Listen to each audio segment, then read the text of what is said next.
Bien, alors pour ceux qui ne me connaissent pas, François Auré, podologue à Biarritz et posturologue. Donc je vais vous parler un petit peu de la posturologie du marcheur aquatique. Et ça va être un exposé un petit peu théorique, donc il va falloir un peu vous accrocher, mais je pense que vous allez comprendre beaucoup de choses. Bien, pour parler posturologie au niveau de la marche aquatique, j'ai dû définir certaines conditions, donc certains critères. On va ici parler d'une marche sur sol plat et sablonneux.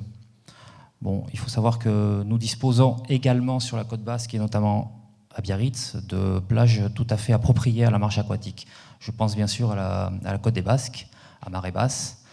On peut très très bien aller jusqu'à Marbella, voire la Miladie. Et si on va un petit peu plus au sud sur nos côtes, il y a la plage d'Andaille qui offre 3 km 300 de plage.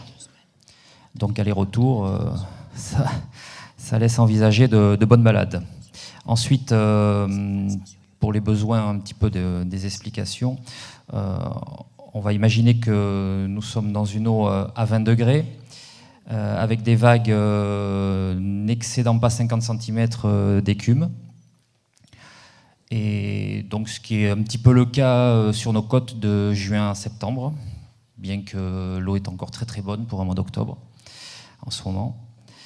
Et notre marcheur aura de l'eau jusqu'à la taille, parce que si vous voulez, avoir de l'eau jusqu'au niveau des chevilles, ça ressemblerait trop à une marche, on va dire, sur le sable sans eau.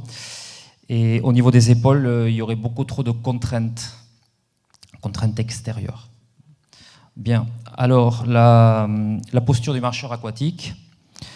Donc, la posture du marcheur aquatique, elle examinera la manière dont l'organisme affrontera les stimulations du monde extérieur. C'est-à-dire que lorsque vous êtes dans l'eau, jusqu'à la taille, vous devez faire face, premièrement, à la force des vagues ou du courant. C'est-à-dire que plus les vagues et le courant seront forts, et plus la posture sera éloignée de la normalité d'une posture d'un marcheur sur un trottoir. Donc, sans que vous le décidiez, vous allez adopter une attitude que l'on pourrait appeler l'attitude du marcheur aquatique, que l'on a pu voir un petit peu sur la vidéo de Fabienne Dortoli. On voit un marcheur légèrement penché en avant parce que justement son corps réagit aux stimulations extérieures, donc force des vagues et courant. Et également, Guillaume en a fait allusion par rapport à la rééducation en milieu aquatique, il y a une variation de la pesanteur dans l'eau. Donc effectivement, notre corps ne subit plus les mêmes contraintes. Nous nous sentons donc plus légers, tous les mouvements sont beaucoup plus faciles. Et tout cela, bien sûr, on va le voir par la suite, remonter au cerveau et entraîner des réactions sur le mouvement et la façon de se tenir. Et enfin, il y a l'absence de vision du sol et de son relief. Bien sûr, lorsque vous vous déplacez dans la rue ou sur la plage, vous regardez où vous mettez les pieds, en gros. Là, terminé. Là, vous allez vous déplacer et puis vous verrez uniquement la surface de l'eau. Donc, ça peut engendrer parfois des pas plus lents, un peu plus hasardeux. Voilà. Bon, vous l'aurez compris, donc, tous ces éléments ont forcément un effet sur votre équilibre. Et l'équilibre est un petit peu le noyau de la posturologie. Bien, je vais vous parler maintenant de la régulation de la posture, c'est-à-dire que la posture demande à l'organisme d'intégrer des informations fournies par différentes sources. C'est-à-dire que les informations extérieures, elles vont remonter au cerveau, notamment par l'œil, qui assure la transmission de l'image rétinienne, et la tension des muscles oculomoteurs externes. Bon, en gros, lorsque vous vous déplacez et que vous regardez, vous avez des informations sur la vitesse et le défilement du paysage. Voilà, uniquement, puisqu'on ne peut pas voir le sol. Et nous aurons d'autres informations qui seront fournies par les pieds et les fameux capteurs proprioceptifs. Donc, comme disait Fabienne, on vient ici stimuler la proprioception. Et enfin, au niveau de l'oreille interne, grâce au système vestibulaire. Donc là, pas mal d'infos sur tout ce qui est verticalité, horizontalité, inclinaison du corps vers l'avant, vers l'arrière. Voilà. Bref, dans la marche, il est toujours question d'équilibre. Maintenant, je vais vous parler des effets de la marche aquatique, justement, sur l'équilibre.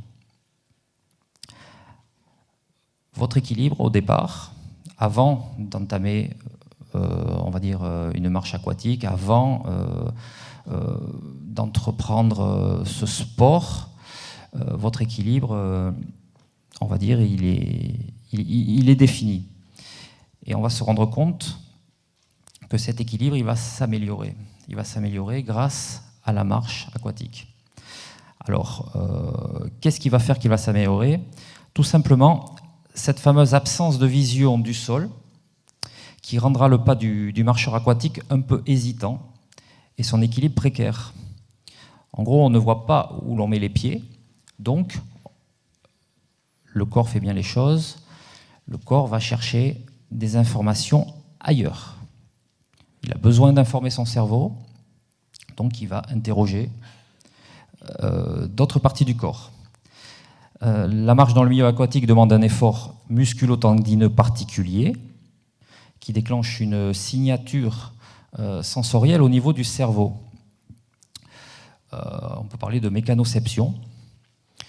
Tout ça pour vous dire que l'on voit avec ses muscles. Alors j'explique, ça peut paraître un petit peu bizarre, mais quand vous allez marcher, vous allez donc dans l'eau imprimer un mouvement, imprimer des pas, les articulations vont bouger, les muscles vont se contracter, les tendons vont travailler, et pour chaque contraction musculaire, chaque contraction d'un tendon, il y aura un signal, une information codée qui remontera au cerveau. L'exemple le plus simple, vous voulez vous gratter le dos, donc vous faites ce mouvement, il y a une rotation de la main, la paume est vers l'arrière, je viens me gratter l'omoplate droite avec le pouce droit, je ne vois pas, mais je suis sûr que c'est ce que je vous ai décrit. Pourquoi? Parce que toutes ces informations me sont remontées au cerveau par mes muscles et mes tendons. Donc c'est très très important. De développer, la marche aquatique développe la perception de ces petites informations que nous connaissons, nous croisons chaque jour, mais sans s'en rendre compte.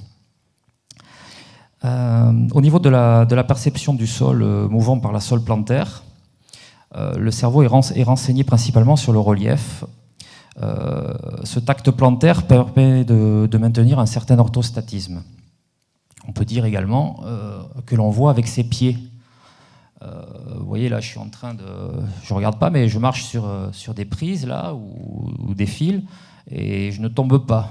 Immédiatement, mon cerveau en a été informé et il a donné ordre à certains muscles et certains tendons de se contracter et de rectifier ma posture pour que je maintienne mon équilibre. C'est la même chose dans l'eau, sauf que c'est amplifié, puisque nous l'avons vu, il y a beaucoup de contraintes au niveau de l'eau.